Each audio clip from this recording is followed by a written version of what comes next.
I'm doing this because I think I'm sort of phantom stitching while I'm talking to you.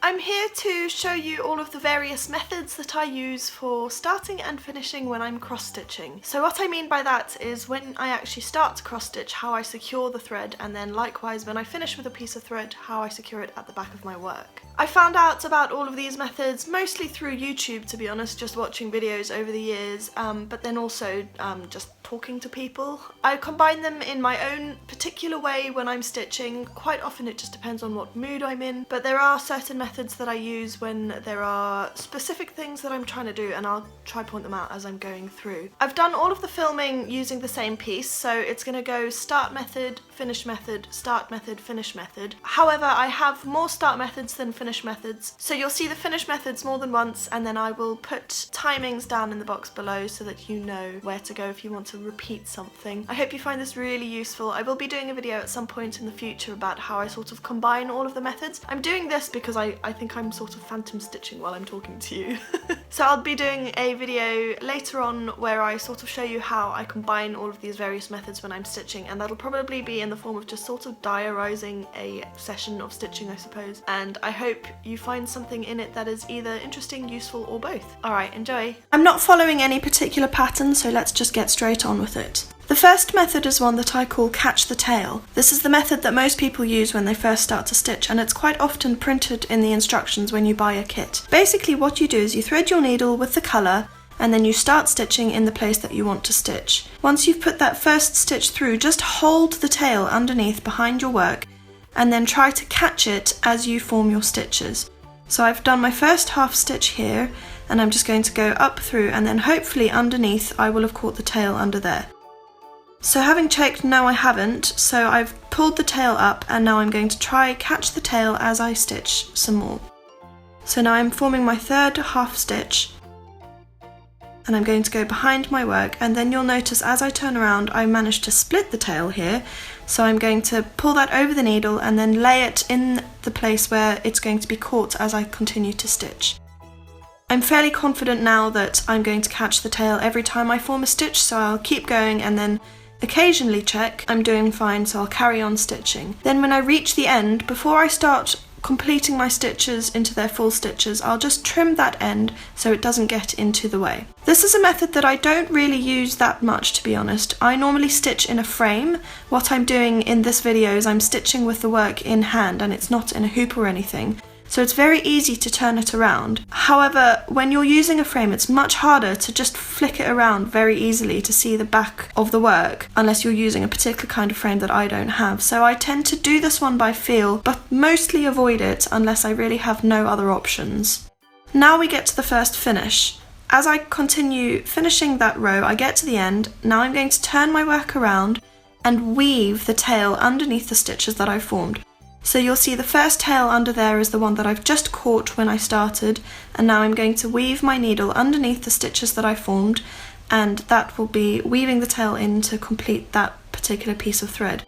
Obviously, as you see here, I haven't reached the end of my thread. As I say, I'm not following a pattern, so this is just sort of off-pieced. So there we go, I've trimmed it and I've completed my first line of stitching, starting by catching the tail and weaving in with finishing. The loop method I have taught before, so basically what you do is you take your piece of thread, a single piece of thread, and I've threaded the two ends into the needle and I've got a loop on the end.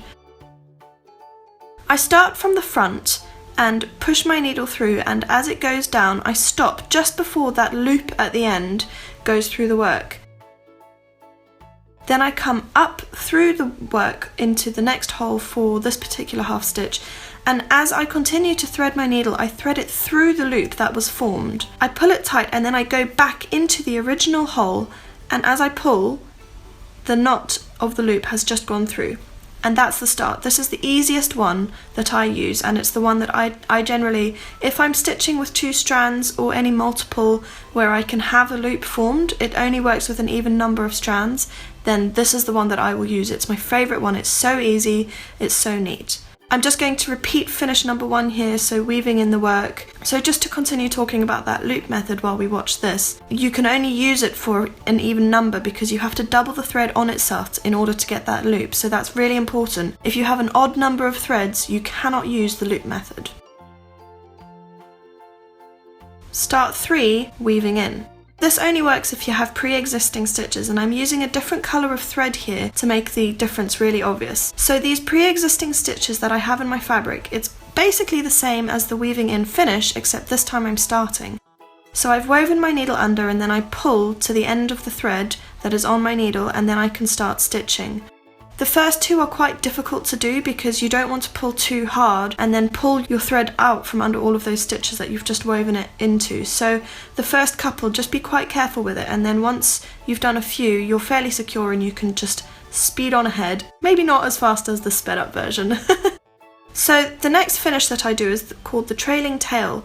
I think this has got another name, but I don't know what it is, so I've just sort of made it up myself. I get to the end of my stitches and then I know where I'm going to be stitching next. So I leave a long tail on my stitches and I put my needle up through the work as if I'm going to stitch there. So there are no stitches currently holding that tail in place. Now I'm going to do another start just to get going, and we're going to come back to that finish in a moment. Start 4 is the pin stitch. I use this one quite a lot as well. I'm showing this to you on Aida, where you see me piercing the fabric on my Aida. If this was even weave, those would be the holes in your even weave that you would be putting your needle through. I'm not trying to describe even weave here, so let's get on with the Aida. You start by piercing the fabric between the 2 holes at the top of your stitch. It doesn't have to be the top of your stitch, I've just chosen it for this demonstration, and then pull the thread through and hold it at the back. Similar to the weaving in method, you want to keep your finger on it and don't pull too hard. I'm going to go back down through the very middle where your 2 stitches overlap to form the cross. That's exactly where I've just put the needle down through.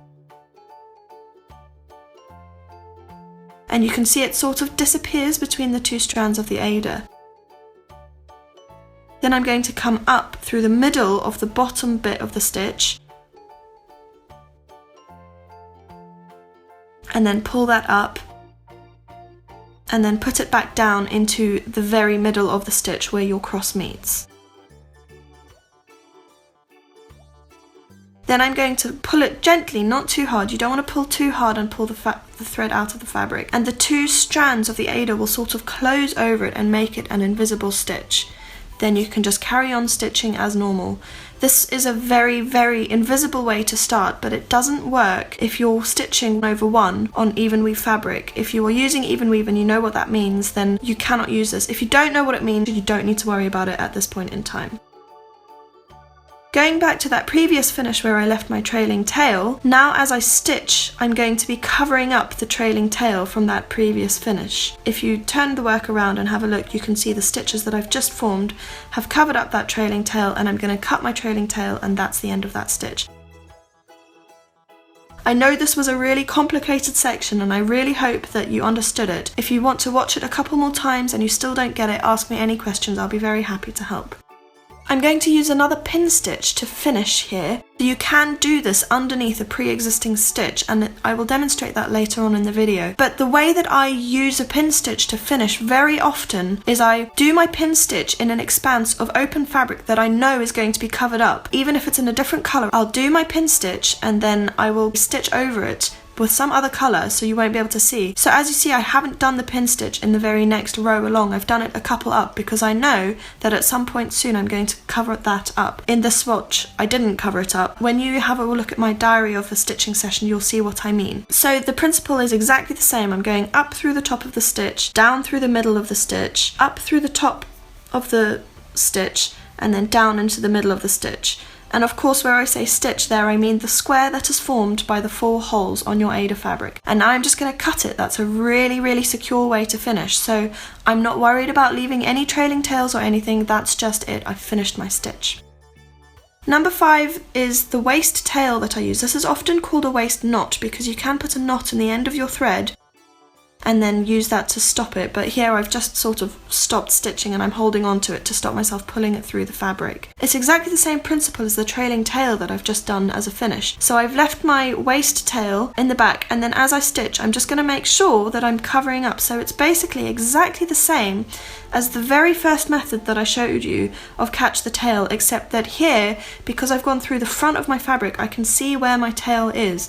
I will have to trim it, but at least I don't have to keep turning my work around to check that I've captured the tail. I know that that's just where it is. And that's done. I love this method, I use it a lot because, as I say, when I'm using a frame I don't want to keep turning my work so I can see the back of it.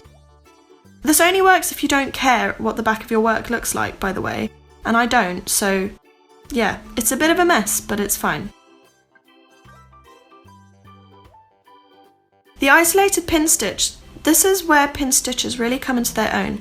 So you can do a pin stitch start, which I'm going through now, form a single cross stitch and then do a pin stitch finish into the same place. So here I'm starting it on the vertical. I've gone through the middle, and then the pin stitch bit that I'm forming is vertical. So when I do my finish I have to do it horizontal so that there's sort of a plus of pin stitch. So I'm going to form my cross stitch now over that pin stitch start that I've just done, and then once I've finished my cross stitch I'm going to form another pin stitch going horizontal this time, not vertical. Pin stitches take quite a while to get used to, by the way. I have been practicing them for years, but the first few I did were difficult. This is ideal if you have an isolated stitch in the middle of fabric which is not surrounded by any other stitches and you don't want any trailing tails to be seen from the front of your work. Just whether you frame it and then it's a dark thread under a light fabric so you can see the shadow of the thread underneath. This gets rid of all of that. It just completely isolates your stitch. So there we go. Those are the methods that I commonly use, and I really hope that this has all been clear. If you have any questions then please do ask, and the next video that you see on the channel will be me putting these into action on an actual piece and combining them to start, finish and complete a cross stitch piece. Thank you so much for watching. I really hope you found it useful. Bye!